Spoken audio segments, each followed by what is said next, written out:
Good afternoon, everybody, or good morning, depending on what time part of the world you're living in. I am Paul Croto, and I'm here with Cheryl Morley. Hello. So how you doing, Cheryl? To be here. Super excited. Yeah, well, so there's this topic of triggers that Cheryl and I have been talking nonstop about for 2 weeks now, 3 weeks now. We went over it last week, but it's a hot topic. And after talking it through a little bit, we realized we have a lot of triggers. And, you know what, Paul? Yeah. And I think that it might even be more prevalent at the holidays for some people. Really? Yes. Yes. Interesting. Yes. But it's true. Yeah. Well, Holly's even got here yet. So we'll talk about a lot of things. But yesterday's football game was one of the things that was definitely. How about those Bills? Yeah. Yeah. Talk about a trigger, boy. I was telling Cheryl that I almost cracked my TV in half yesterday watching the game. So when I realized things like this, I now understand that was a trigger, and that we. Were you shocked when you realized it, or? No, shock was not the word I would have used, and the word I would use I can't even say on this podcast. So I thought I meant after you realized that it was such a trigger. Then were you like, oh my gosh, that is so crazy? Or were you like, I was yeah, proud whatever. of myself that I was able to turn things around. And yeah, this is definitely helping me. That's awesome. Thank you for your counseling, Cheryl. I just call Cheryl and she talks me off the ledge. Maybe we were going to go over the 2 ways to overcome triggers, but maybe we should talk about the 3 ways to overcome triggers. The third way is to call a friend. You know, just like, hey, listen, I'm about call a coach. You have to call a coach. Yeah. Call a coach. Call a coach. That's what coaches are there for. Absolutely. So Cheryl, the topic that's the hottest topic here going on is breaking that trigger cycle that is hijacking your day. Yes. And think about that a minute. I mean, is it really hijacking your day? I mean, some triggers can really, really hijack you. And others, it's only just for like maybe even a half an hour or something, but really becoming aware of what they are, I think is that first step that is so, so, so important. It really is. And last Monday, we went over what your triggers are. So hopefully you've identified them. If you're not, let's hammer that out today, because today's a lot about audience participation. We'd love to hear from you on what your triggers are. So as we're talking, think about any trigger that happens to you. Now, if you're feeling a certain emotion or having a certain thought, there was probably something that triggered it. I know it's hard to search for that at times, but do the best you can at trying to trace back to when you thought these thoughts or felt these feelings and what happened right before that. Because odds are there was something there that was a trigger. So that trigger happened. It caused certain thoughts. Those thoughts caused certain emotions. And those emotions will cause you to take certain actions, and those actions will get you results. So bottom line, this is the bottom line here. The whole ball game's emotions. We have to control our emotions. Now, the way we do that is by controlling our thoughts. And the way we control our thoughts is to look at the triggers that are out there, and we can do a couple of things. So first of all, Cheryl, we can start looking at triggers as just feedback to us, a message to us that something's going on. That's what we talked about last week. So let's just go through last week really quick and talk about, Cheryl. So when someone's feeling discomfort, what's the real message that's coming back to you on that, if you're feeling discomfort at all? Well, if you're feeling any kind of discomfort, you may be getting out of your comfort zone, but it could be boredom, impatience, unease, distress, embarrassment. And you must change your state and then RPM. So you have to become aware that trigger is making you feel these things. And then you've got to change that.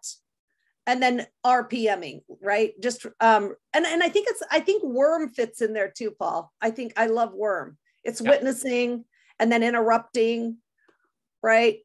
And I love that whole idea. And then I like this idea of getting back to RPM, the results that you want.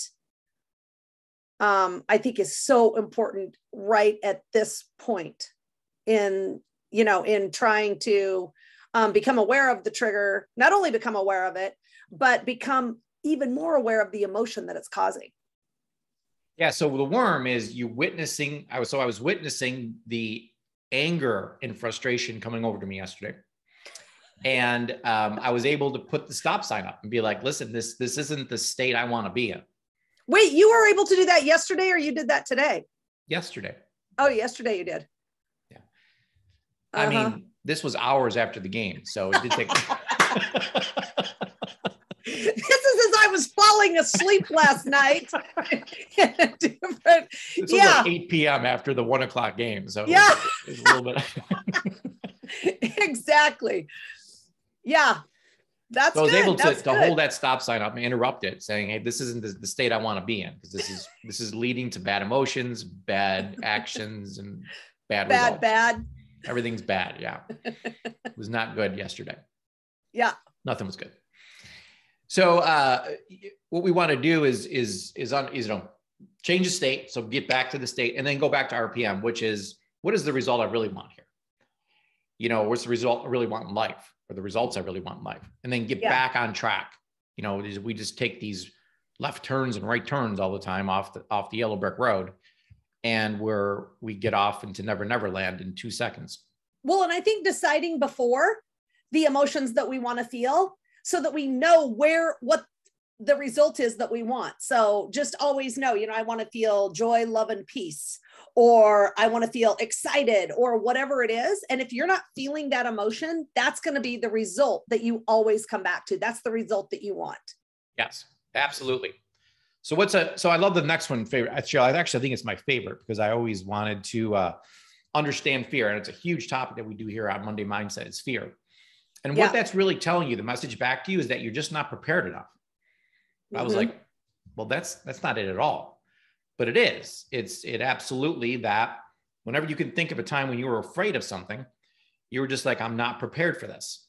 Or you even hear people say, geez, I wasn't prepared for that at all. Something like came on a Tuesday, crazy, something happened. So the key is to say, listen, I recognize this fear, no big deal. And I'm going to work, and whatever it is that you're feeling the fear towards, work to become more prepared if you're facing a tough person in tennis, all it means is I got to practice more. I got to get better. If you're afraid of, what's another good fear that people making a call? If you're afraid of making a call to someone. Yeah. If you're afraid of, handing out a health evaluation. Now, I'm not afraid about making a call, because I'm prepared for what I'm going to say. And if they say this, I'm going to say this back. Like I know it all already. But if I wasn't prepared like that, I would feel afraid to make that call. Right. So excellent. Okay. What about the next one, Cheryl? Hurt. What is that? Hurt. Oh, this is so good. You are expecting, there's those expectations again, instead of appreciating. And think about that. Every time you get hurt, it's probably because there's an expectation that you have that has not been met. I found that in my life. That is a big one. Yeah. Right. It's huge for me too. It is. And I didn't think that I had any expectations. Well, you do. I think I had expectations for myself. And that is true. And I know I do. And that's even worse when I let myself down. But I never thought that I had expectations for other people, but I really do have expectations for other people. And they're quite high. I have come to realize. And I want them to just know that automatically. And if I don't tell them what my expectations are, how on earth are they supposed to know? And then I end up feeling hurt because they're not meeting my expectations. That's the craziest thing ever. It really is. Okay, don't say that. Just kidding. It's true. No, it's true for everybody, though. It's true for myself. Well, the next one's really good, Paul. Anger. Oh, I don't know anything about this one, but go ahead, Joe. What's anger telling us? I don't know much about it either, but it's an important rule or standard that you hold for your life, and it has been violated. Mm-hmm. Right? So it's been violated because you hold it for your life. That doesn't mean other people are holding it for theirs. But again, you expect them to, because I think we all expect people to hold whatever standards and rules we have. Well, we want them to hold the same one. And when they don't, then there you go. There's the trigger. We get angry. And it's super important at this point to change your state, realize it, change your state. And then again, the RPM. What result do you want? And when I say that, I think this is super important to remember, Paul. When I say, what is the result that you want? I am talking about what is the emotion that you want to feel. And I think it's super important to have that already down. So, you know, you're not fumbling around like, oh, well, because it's hard. Paul, correct me if I'm wrong. It's hard when you were in that state yesterday that if you already did not know how you wanted to feel, how on earth are you going to be able to feel that if you just are kind of fumbling around like, well, I don't want to feel this angry, but Right. I'm not really sure what I want to feel. So have that already prepared and ready. Absolutely. So I felt, massive anger yesterday, but, what I took away from that is I got to move away from that trigger. So another trigger that Cheryl and I were talking about was watching the news. I watched the news for 5 minutes. I'm ready to open fire on people. I mean, it's just a huge trigger for me. And Cheryl, would you watch news for like 5 minutes last night? And it just was going on and on for about an hour today about. I'm like, good grief, we're falling apart here. It was so bad.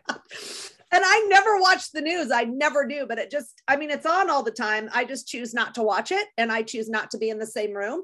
And I was in the same room for, I'm not even kidding you. It might've been less than 5 minutes, but I was like, how on earth is this world falling? It was so bad. And I'm like, okay, now I remember why I don't do that. Like, I don't want to watch that. I was at my dad's house watching the Bills game. And, one of my results is to have an amazing relationship with my father. My family was there. So, it's changing my state. Realize I don't want to be in the state of anger. That's my number one thing is state. So what state do I want to be in? Like you said, Cheryl, I knew the state of gratitude, the state of love, joy, peace, all those things that I want to experience as far as emotions go. And the quality of your life truly is the quality of your emotions. So I don't want to feel angry. So I got to move away from that trigger. I change my state and I RPM. What is the real result that I want right now? Well, it's to connect with my family. I have a bunch of reasons why, purposes for that. And there's an easy map on how to do that. So it's just being aware of that trigger that caused it and moving away. Cheryl's like, well, I watched a ton of sports with you, Paul, and you never seem angry. That's because you never watched the Bills with me. During any other sporting event in the world, I'm totally fine. I'm just sitting watching and, whatever. But because you don't care as much. Because I don't expect. Yeah, you expect them to win. I expect them to win. It's the problem. Yeah. Yeah. Okay, let's move on to frustration. That's a big one too. This emotion comes from feeling surrounded by roadblocks. We feel like we put in the effort, but we are not receiving the awards for it. Mm. So people all the time, they feel frustrated. They're not losing weight as fast as they want to. Their income's not going up or this or that. Everything, they just feel frustrated with different things. The thing we want to program and wire our minds for is to look for small wins. That gratitude journal in the morning is everything. To always wire your brain to look for the good things, look for the small things. Now, you could be absolutely raising your temperature. We talked weeks ago about the whole ice cube analogy, where, yeah, you're going to see change. You're going to start losing weight and all these great things are going to start happening in your life once you get to 33 degrees. But just because you're not at 33 degrees yet and seeing results doesn't mean the temperature is not going up. I mean, you started out at 15 degrees. We've gone to, 20 and 25 and maybe even 30 degrees. So you have to realize that progress can still be happening even if you don't see it on the scale or in your checkbook or whatever area of life that you're referring to where the frustration is coming from. Now, Shell, I know you never feel frustrated. Absolutely, I don't. I'm just kidding. I'm frustrated a lot in all sorts of different ways and at different times and things. But I'll tell you, it's really made a huge difference for me to be like, you know what? My temperature's going up. I continue to work on that every day. I continue growth every day. And to know that I'm doing that and to realize that definitely. And do look for those small wins, right? I mean, I never used to remember anything good I did, only bad things. That's all I could ever remember. And so by having that cookie jar, that has been such a huge, huge thing for me. And just being able to, consciously put things in that and do those things every day, that make me feel good about myself and good about what I'm doing. And those small wins, I think, help so much. Yeah. Yeah. If you're not using Evernote or Notion or whatever you're using, you should have a note that says my cookie jar. And that is something that Cheryl and I refer back to all the time that instantly puts us in a good state because we look at all the great things we've accomplished. So we're changing our focus is what the key is here. And then there's disappointment, Cheryl. What is disappointment telling us? Well, this emotion is telling us that an expectation you had did not happen. And I think especially for this one, that it's more an expectation that I have for myself, right? I expect myself to do certain things and act a certain way, whatever it is, right? Do certain things. Disappointed in other people too, but I think this can happen a lot to yourself here. Yeah. So we just have to turn it into a learning experience. What did you learn, right? Review the celebrations, challenges, and then make the changes to your plan. And I think that it's fantastic that we have that place where we can do that together as a community. We can talk about the challenges. We can talk about the celebrations, right? And then make those changes. And believe me, I love plan and do. I don't really like plan that much, but I love do. Plan's okay though. We have the plan. Okay, let's be honest. We established this morning that you love review though, Cheryl. Yes, I am a type of person that does like review. That just happened like in a split second earlier. But I love the whole idea of doing, right? I love that because that is where I've always, that's what's comfortable to me, is to actually do the thing, right? The review is, I just like to keep thinking it's going to turn out no matter what, right? And so but it's great to be able to review and make those small changes. Yeah. Whenever I think of disappointment, I always think about Edison. He's trying to invent this light bulb and he just fails and fails and fails and fails and fails. And he never looked at any of them as failures though. It was just another way to not invent the light bulb. And he actually invented a lot of different things while he was trying to invent the light bulb. He's like, oh, this didn't work the way I wanted it to, but this might be interesting for some other situation that I'm in life or this other thing. Right. So it's just fascinating listening to that whole story and knowing that he never felt disappointment at all. It just means you're not there yet. I got a plan. I do it, review it. Did it work? Did it not work? Didn't work. Okay. Change the plan a little bit. So he just keeps on going around and around and around and around. And eventually you invent electricity. You invent a light bulb.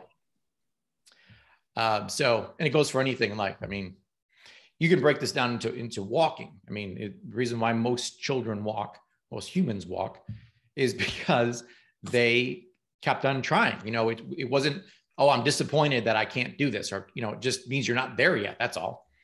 So you got to change the meaning that it is to you. And we'll talk about that in a little bit when we talk about changing meaning, but understand that the message that these emotions are sending back to you. And then when you realize it's just a message back to you, you can start taking action towards changing that and heading back in a right direction. The next one, Cheryl, is a big one for a lot of people, and that's guilt.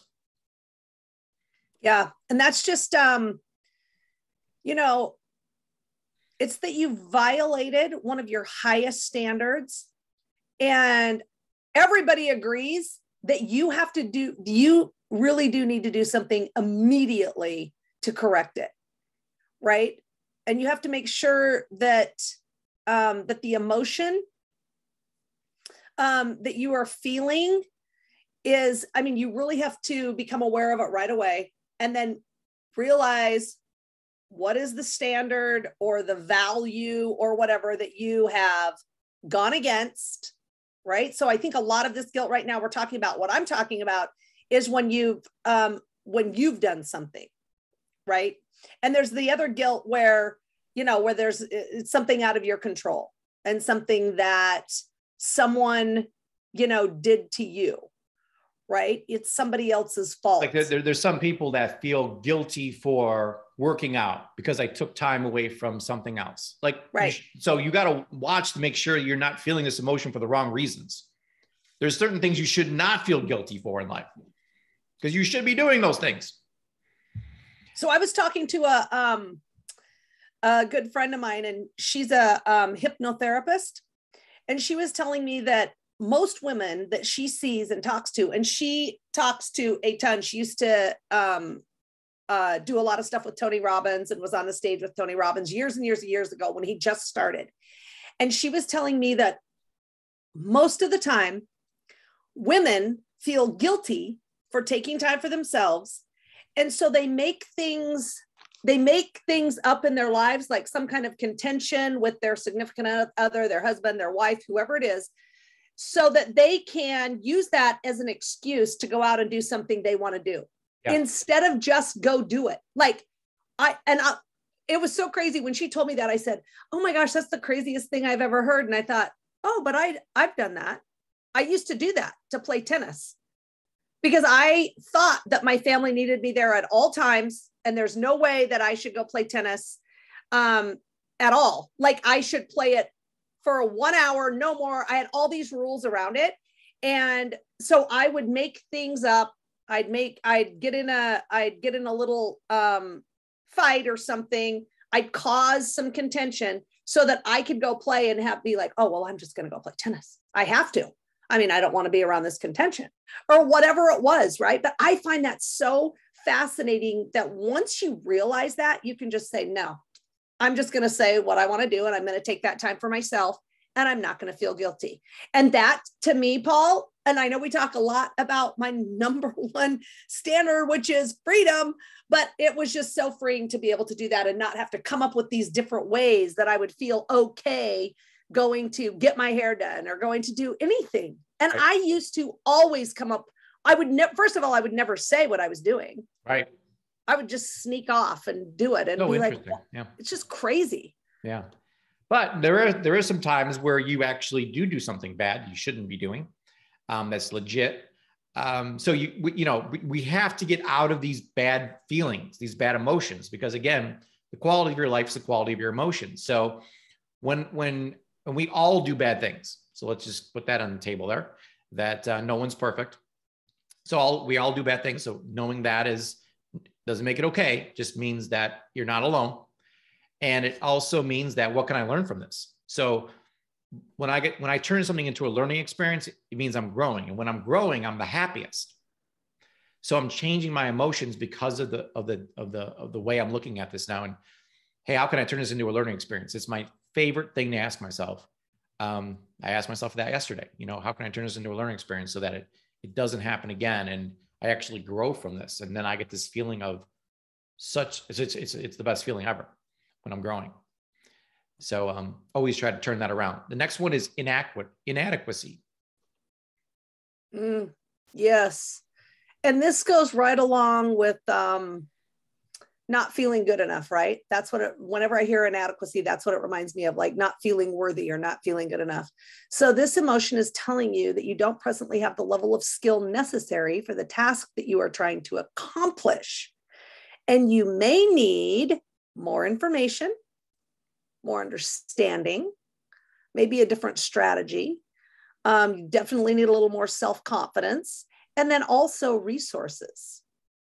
And, it's just this is a fascinating one from Cheryl. Maybe you can help us all out with it and fill us in here. So we do hear a lot. Actually, I think it's the number one thing we hear from women is that I don't feel like I'm enough. Right. Or I don't feel like I'm good enough or whatever. Now, my response being a man is, and this goes for man or woman, doesn't matter who it is in the world. Maybe you're not good enough, because a lot of things I'm not good enough to do in the world. Like I'm not good enough to drive a race car or play in the NFL, or a lot of the list is 2 miles long of things that I'm not good enough to do. So, understanding that this emotion is just telling you that you don't have the skill, and if it's something that you really want and it's actually a result that you want to have, then you just have to work harder and improve yourself and stay focused on that, because if you can think it, you can make it happen. It's just a matter of putting in the time and effort to make yourself better. Right. And I think that that's true if you're looking at something specific. But if you have feelings of inadequacy or unworthiness for no reason, and that's just who you are and how you feel for whatever reason, I think that's also very important to realize that that too is something because of the past. That's happening because of something that happened in your past. Because all of us, when we were born, felt like we were enough. And that was just because as a human being, that is how we are made to feel when we're born, right? And then something happened. And, we talk about how it's usually before 7 years old in your life, something happened. And then, then you're running that story, you're running that story in your life. So if that is the case, then it's really important to realize that that's what it is. And maybe then these other triggers, when there's something that you can't do, then your mind goes right back to, oh, see, I knew it. I knew I couldn't do it. And so then it even becomes harder to stop that emotion and to get out of feeling that emotion because of whatever the little trigger was. And it could be something super small, but you already have that feeling. So it's super important to deal with that and make sure that you're working with your coach, and that to me is like more emotional and spiritual, maybe, that those are the things that you need to be working with your coach with. Absolutely. To make sure that you can get over that. If you're feeling inadequate, you can go two ways. You can either quit. A lot of people just be like, oh, I'm not good, and that they just give up. Or you could have the attitude that I need to elevate. I need to get better. And that's what we want people to start making, that conscious decision that I'm going to go and turn this into a learning experience and just work harder on that, whatever that thing is. The next one I'm going to talk on, Cheryl, because it's my favorite, which is overwhelm. So what that emotion is telling you is that you're dealing with too many things at once. So this is funny because Cheryl always asks, what's on our list for today? She knows that I'm the one that has the list of things that we're going to do today. And so I'm an overwhelm, but Cheryl's not an overwhelm because she's just, this is just, I don't have a list to look at. I have a list that, you're overwhelmed. So the big thing though, that changed my life though, is RPM. So instead of having a long list of things to do, and most people, they're super busy. Everyone's super busy. But a lot of people tell us, I don't feel like I'm getting anywhere. And I'm like, well, where do you want to go? I'm like, I don't know. I just got this long list of things to do. Well, no wonders you're feeling overwhelmed. So when I stopped thinking about my to-do list and started thinking about what are the results I want to achieve. Now, under that, there's a lot of to-dos to do it, but I don't feel that overwhelmed because I only have a few results that I want to accomplish. And when I'm doing those things, I don't feel overwhelmed at all because I know I'm doing this to accomplish the result that I really, really want. So it's helped me tremendously. Another thing that's helped me tremendously is this thing called chunking. So like in the coaching program, so Cheryl and I also run the Institute of Holistic Health. And if one of those coaches sent you to this podcast or this recording, get back with them and learn more about this amazing program called the Institute of Holistic Health and our health coaching certification. But there's things you have to do to be a successful health coach. There's actually 8 things to do to become a successful health coach. But a lot of people think that 8's too big of a number. So we're like, okay, well, how do we break this down so that there's only 3 things to do? So we really looked at enroll, coach, and lead. Like it was super simple. It's 3 words. Everyone's like, oh my God, that's super simple. Like I could totally enroll, coach, and lead. Now, are there steps under enroll? Yes. Are there steps under coaching? Yes. Is there steps under leading? Of course. But if you just think of those 3 things, it puts the mind at ease and that there's only 3 things I have to do. And those other things kind of go on the wayside. When you look at people who like exercise, they're like, yeah, I just go to the gym. Super simple. Other people are like, wow, I got to find my keys. I got to get new shoes. I got to get a new shirt. I have to do this. They got like a list of 75 things that they got to do before they can get to the gym. So they just make it sound so hard to get to the gym. Like other people that just do it, they chunk it down and say, listen, I'm just going to go to the gym. Let me just say, Paul, it's better just to do it. Not over exaggerate how difficult this is going to be. Yeah. And last but not least, number 10, Cheryl, is loneliness. Oh, and gosh, think about that. This has been happening. I mean, I think it's been prevalent over the last year and a half or 2 years, right? It's just been a time. I've talked to so many people who that is the number one emotion that they're feeling. And they're just looking for somewhere to connect, right? And so what this emotion could be telling you is that your need for love and connection is not being met. Okay, so you're not feeling love and connection anywhere.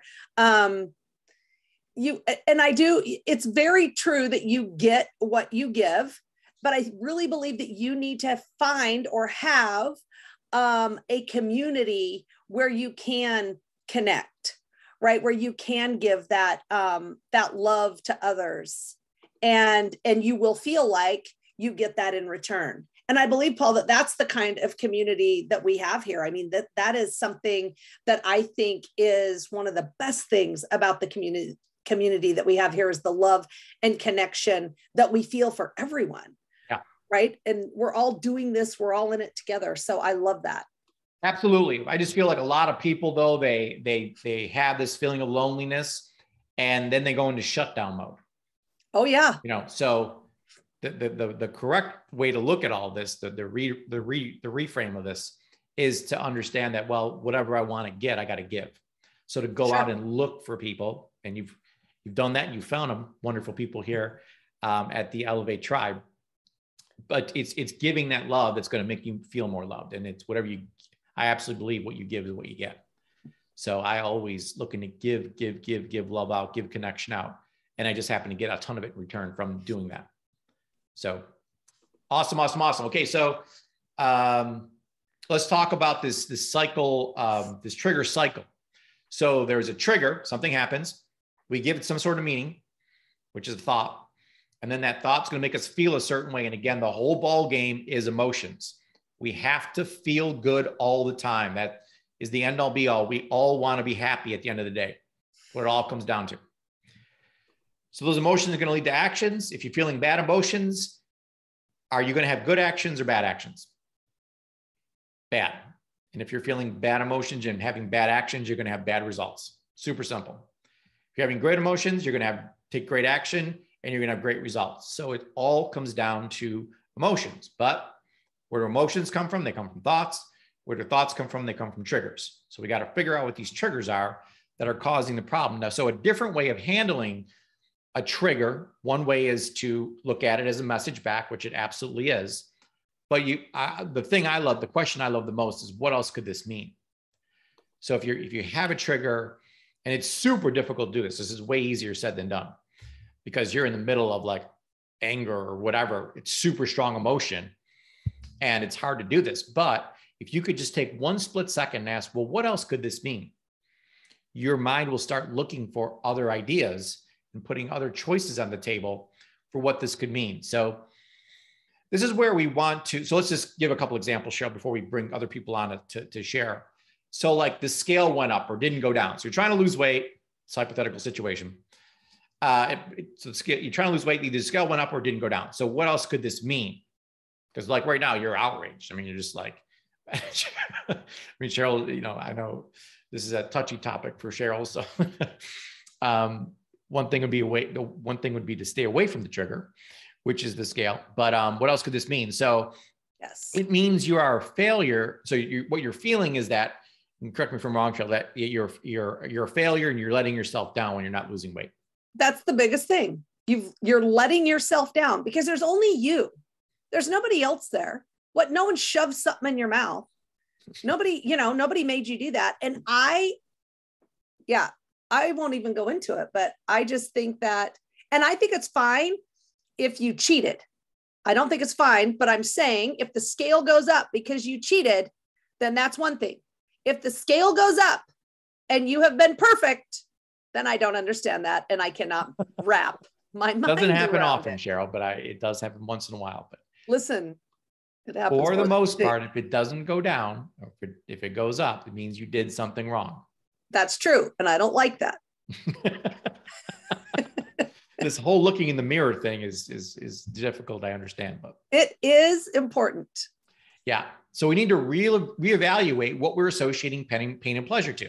So, I gained 2 pounds, but I ate a gallon of ice cream, whatever was the bad thing you had.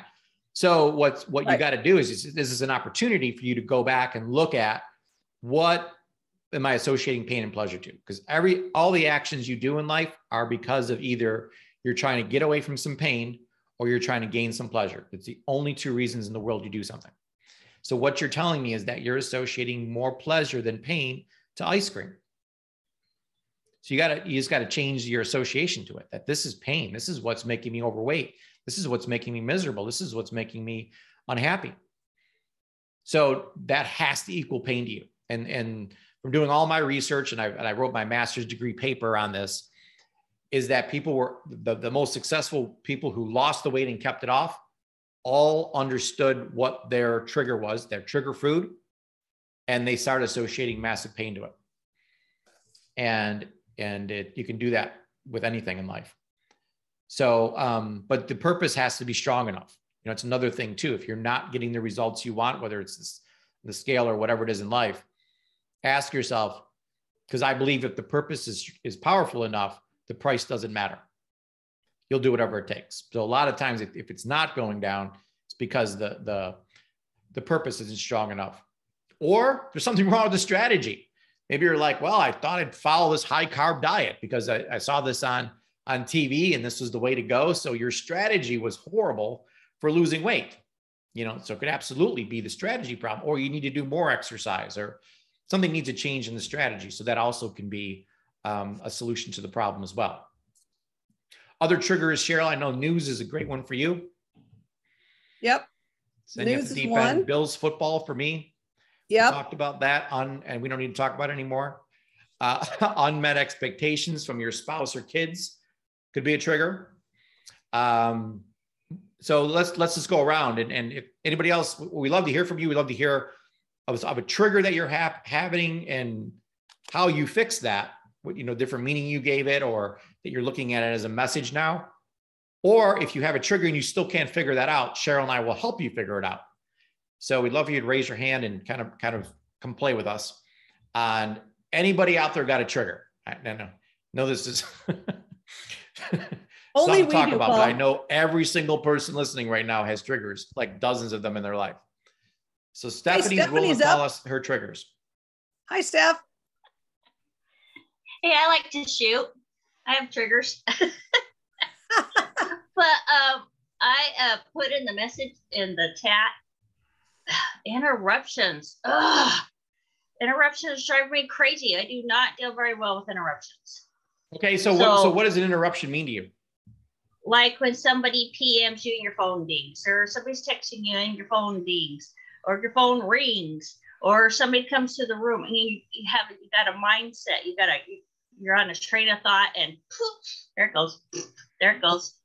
But what else could that mean though, besides frustration?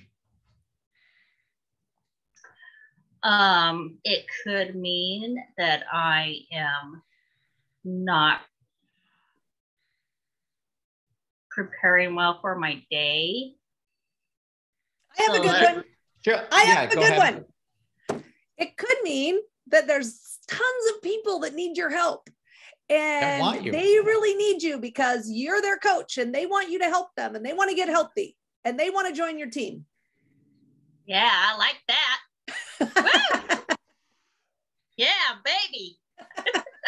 Yeah. And Cheryl, didn't you say that Dr. Wallach or somebody told you that if the phone's ringing, that means there's money coming in? That's right. So now all of a sudden I associate massive pleasure to hearing the phone ring. Because I always want the phone to ring. Yeah. All right. I love that. Okay. So it's changing around, what it means to you. And it also, the meaning, another meaning that you're giving to it is that if a text message comes in, it means I must respond. So I don't give it that meaning. The meaning I give it is somebody else wants something that they want. It's in my life. In my world, it's what Paul wants is what matters today.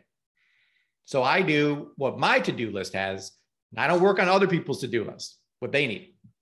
So it's you getting hyper-focused and honoring yourself to say, for Stephanie, these are the things I need to do. Now, if other people have a list of things, that's fantastic for them, but that's not my list. So I'm worried about the things I have to do, the results I want to produce in my life. Got to be king in your life. That's what matters. Boss. Got to be the boss. Be the boss. That's right. See the attitude change already? So that's why you're not answering my phone call, Paul. Now I know why. No, Sheila, you are absolutely a result that I want to produce. So just kidding. I always answer you. Oh my gosh, that was great, Stephanie. And I loved but now you can kind of look at it in two different ways, right? And so that's totally cool. And it'll be easier, I think, to deal with that trigger and the emotions that it causes, really, because we can still get triggered. But then just like being able to look at it in a couple of different ways, I think is so helpful. Absolutely. Sure. We're getting a lot of comments in the comment section here about what worm is. So worm stands for witness. So you're witnessing something happening, an emotion or trigger that's going on, and then you're interrupting it. So you're saying, stop. This isn't the direction I want to go in. So just having that split second ability to say stop, and then the redirecting back to the result that you do want. What is the results you want in your life? So you should have these things written down. I mean, every day I sit down and I write the 3 results that I want to achieve today. Not the 3 things I'm going to do today, the 3 results I'm going to, because each one could have multiple to-dos underneath them, but there's 3 results I want to achieve today. So, and then the M stands for mantra. So there's some sort of mantra you're going to come up with that will ingrain in your subconscious mind the thoughts you want to think so that you don't go back to that trigger or that emotion again. Right. And it's different for everybody. It has to mean something to you. It has to mean something very important and like make sure that it gets you out of whatever you're in. Yeah. Not to a great place. Yes. And the other thing we mentioned was RPM. A lot of people wondering what that is. So it's results, purpose, and map. So results, what is the result that you actually want here? I want to weigh 180. So there's a specific result. And then there's a purpose. Why do you want to weigh 180? Like why is that so important to you?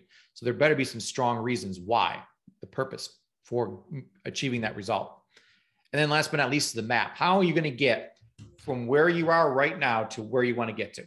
So you go into your car, you type into the GPS system, I want to go to this address.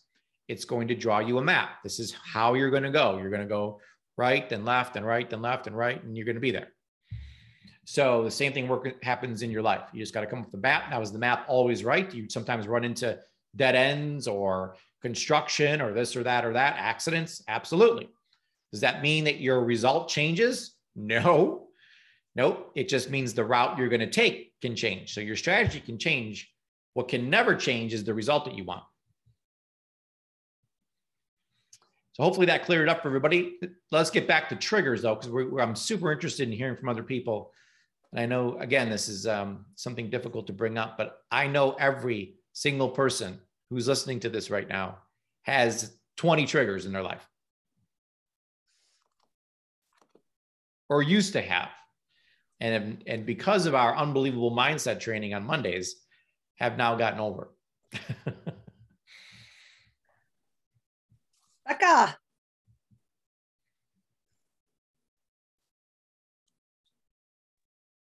Okay. A trigger I have is when people within my household who know things are not okay to eat them and encourage it.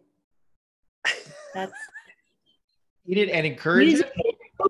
And encourage it. Yeah. So like using food as bad food as a reward. So that's a trigger for me. When there's healthier alternatives, that's like a big trigger for me. So how are we going to handle that trigger? Well, what I do is I create an excuse to go shopping and avoid it. Okay. Let's come up with some other ideas on how to handle this trigger. There you go. This could get expensive. This redirect could get really expensive.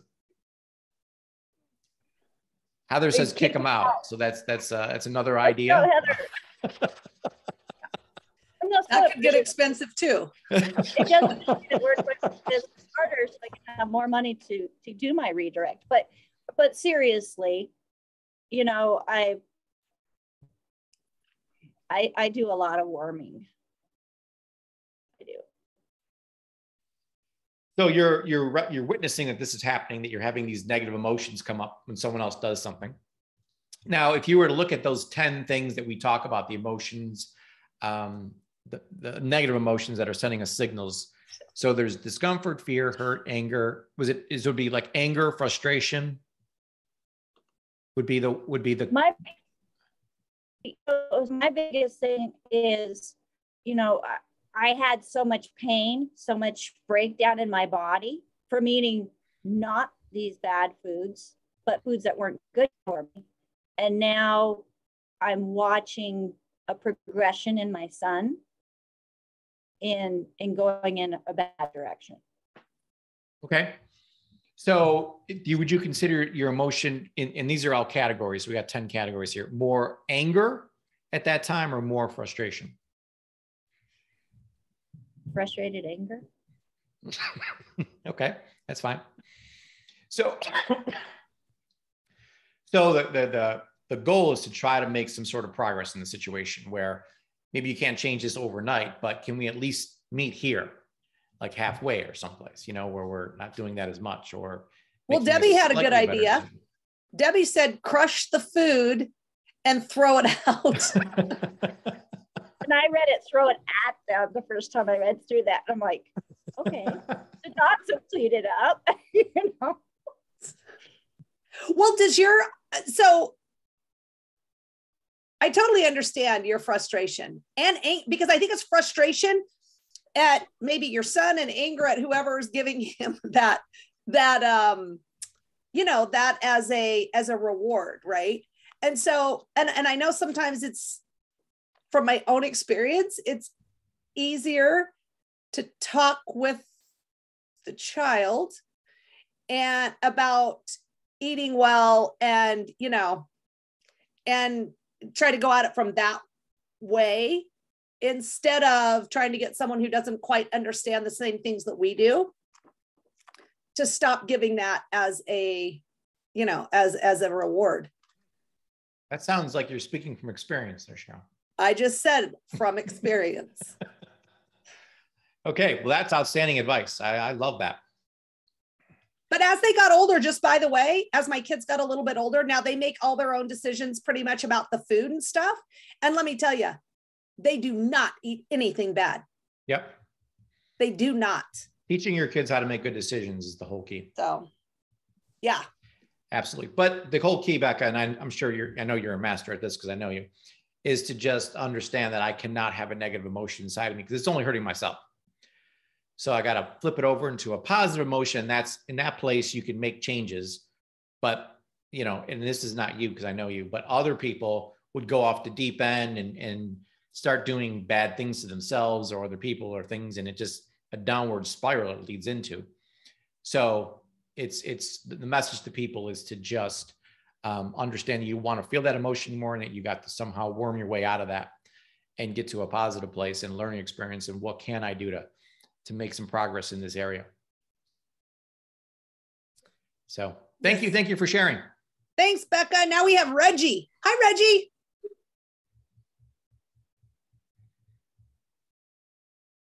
Almost. Well, there you go. There it is. All right. Two things, and I'm going to piggyback off of ladies first, Becca, and then Paul, but I'm going to go straight to Paul. I don't know what the emotional connection is with the football thing. Oh, my God. Oh, my God. So who's your team? I'm a Raven. Oh, Baltimore. Yeah. Wow. We bleed purple, man. So, yeah, I have to put myself in a room and by myself. Yeah. But I will admit, the younger I get, the more I learn to deal with it and to not take it so personally, because it's just a game. I'm closely related to the team. I've known tons of players personally, so I'm really connected to it. But it's just, I don't know what that emotional trigger is about. And it's not all sport. It's something about football. Yeah. That just gets you. I mean, it's, Well, thank goodness they won yesterday. Yeah. Oh, I couldn't watch that. That was, that was, right. You're in the area, you know, right, exactly. I know. Second thing, the food thing with your children.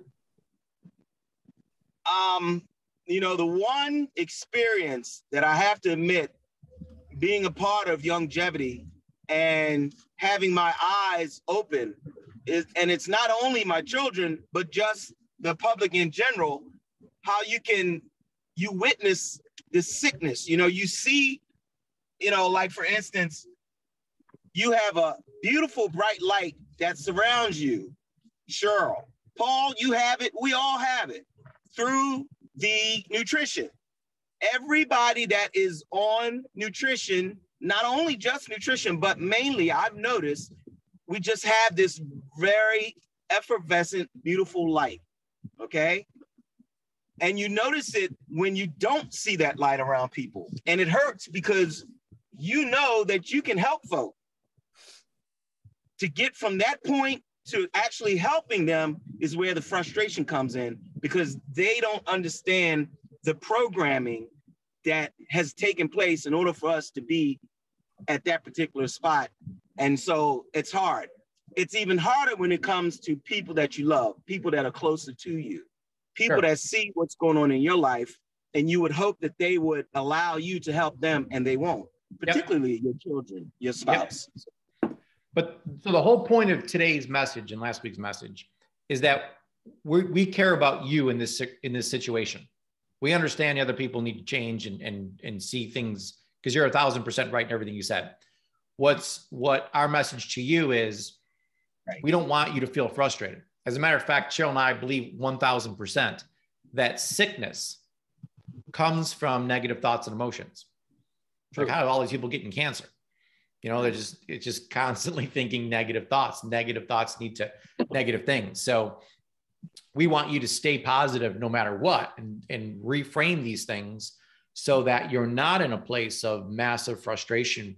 Because listen, Cheryl and I have thousands of clients each, and we could spend all day pulling our hair out, wishing people would comply more, listen to us more, you know, or follow the protocol better. But listen, we just know we got to do everything we can to become better leaders, better influencers, try to show people a better way, coach them as best we can, hold them accountable as best we can.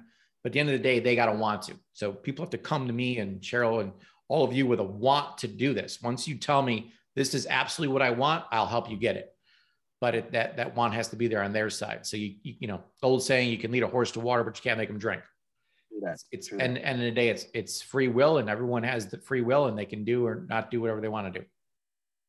What about the football thing? I mean, no. Yeah, again, the whole thing to me comes back down to expectation. I don't. So I also go to hockey games, and I go to all kinds of other sporting events. I never get upset at any of those because I don't expect them to win. I just know we're bad. So there's no expectation there, and I have a great time. It's a wonderful experience with all my friends and stuff. Good point. But when it comes to the Buffalo Bills, I expect them to win, and win, not just win. I noticed, Cheryl, something recently that I really don't like winning as much as I thought I did. It's more domination that is the real turn on for me in life. Like, I don't want to win like 23-20. I want, and you guys, nothing. Okay? Yeah, but it's crazy too. Look, the crazy thing is you expect them to win because they're playing a team, and it's the same way with the Ravens. Look, everybody knew for sure. Look at their score. Like, look at what they've done so far this year. And so you expect them to win. Yes, you expect them to dominate because of who they're playing. If they were playing a team that was exactly the same as them, then you'd be like, well, it's a little more touchy here. I still expect them to win. No, so I think, yeah, well, Paul, you always expect Buffalo to win. I mean, we're good going luck, undefeated. brother. Okay. We got some other teams We need coming a on Super Bowl hot. here. So, like, whatever. I mean, you guys have been losing for a long time, Paul. So It's really helped me It build feels emotionally good. inside. You know, Yes. Oh my gosh, that is so funny. Okay, Yeah. thank you, guys. Yep. Thanks, Reggie. Awesome. Mhm. Okay, Ben. Hello.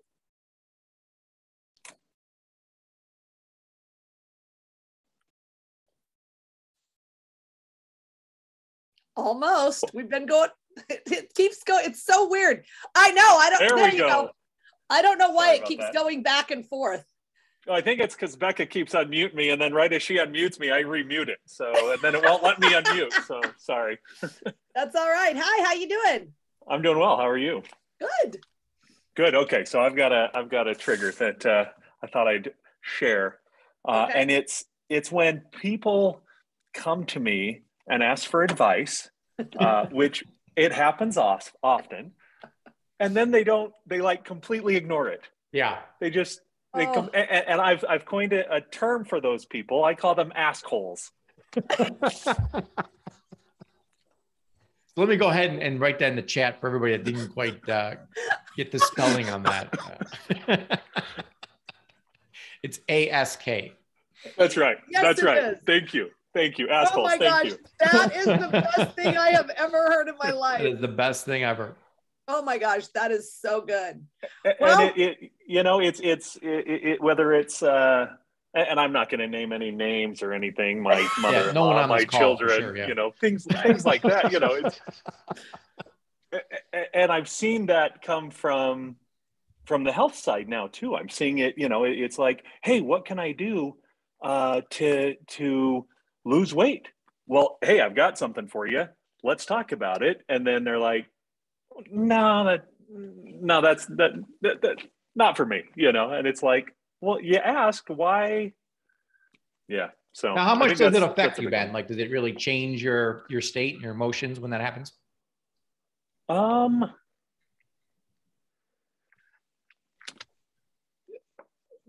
I guess that's I'm gonna take that as a yes.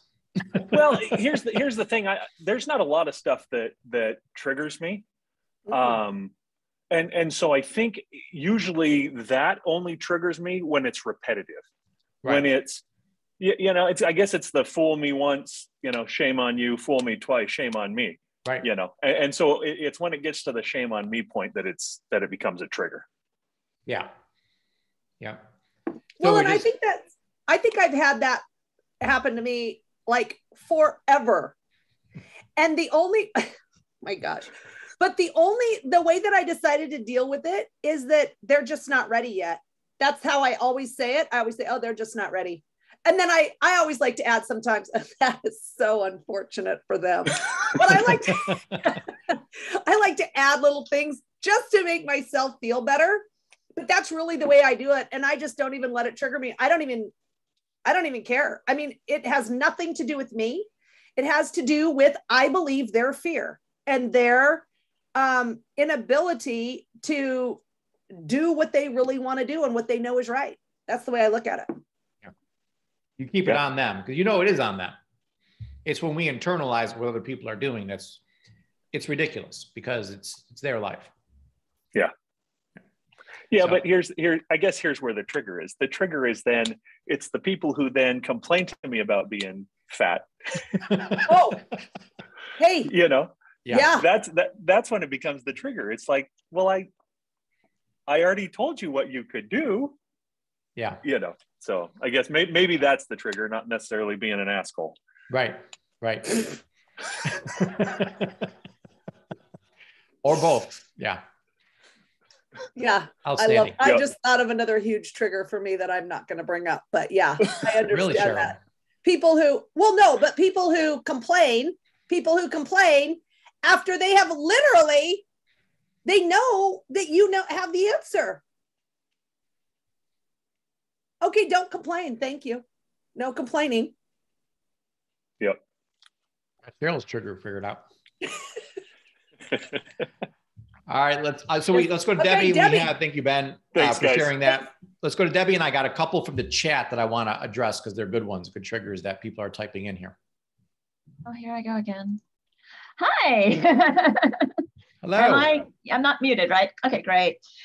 I'm kind of relating to a lot of people, what they're saying here. And yes, frustrations do come up in my life. But then I look at it like, you know, do I have control over this? And if I don't, if someone's repetitive, well, that's their nature. Just you gotta let it roll off your back.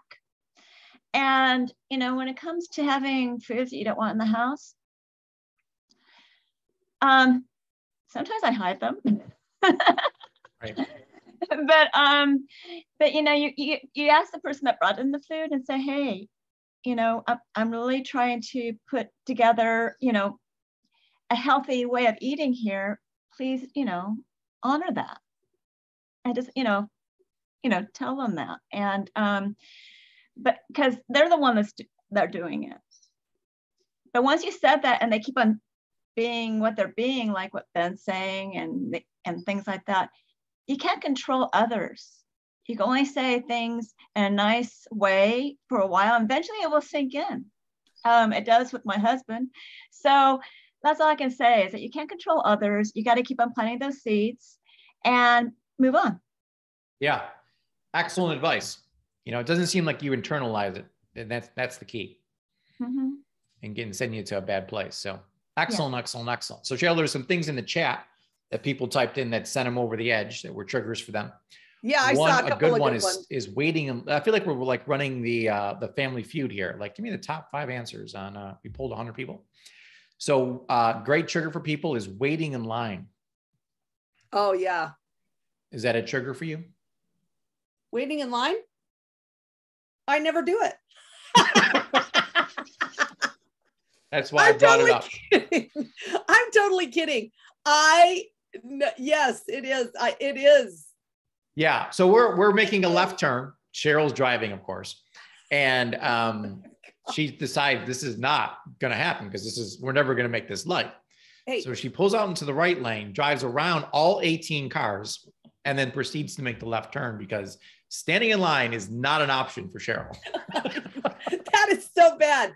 I know. I think, oh God.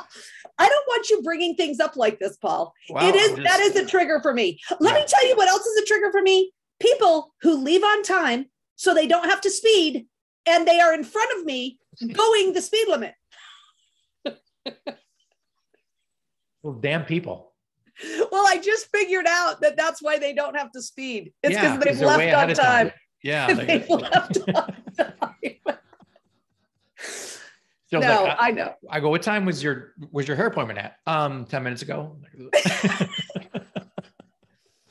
No, that's true. That standing in line is a good one. It really What is. about cold weather, Cheryl? No, that's not a trigger for me. I love snowboarding. No, other people mentioned that. So yeah, you have a different emotion towards it. So other people think of cold weather as being, you know, discomfort or whatever emotion that they're feeling towards it. But again, it's what else could this mean? So to me, it means winter. It means fun. It means being able to go out and enjoy sports and, you know, in the outdoors, like skiing and snowboarding. Not that snowboarding is really equal to skiing, but no, it's way beyond it. Way beyond it. And Ben is going to be on your side because he's a skier. Oh, really? I said Ben's on my side for a lot of things. Yeah. I don't think that's an accident.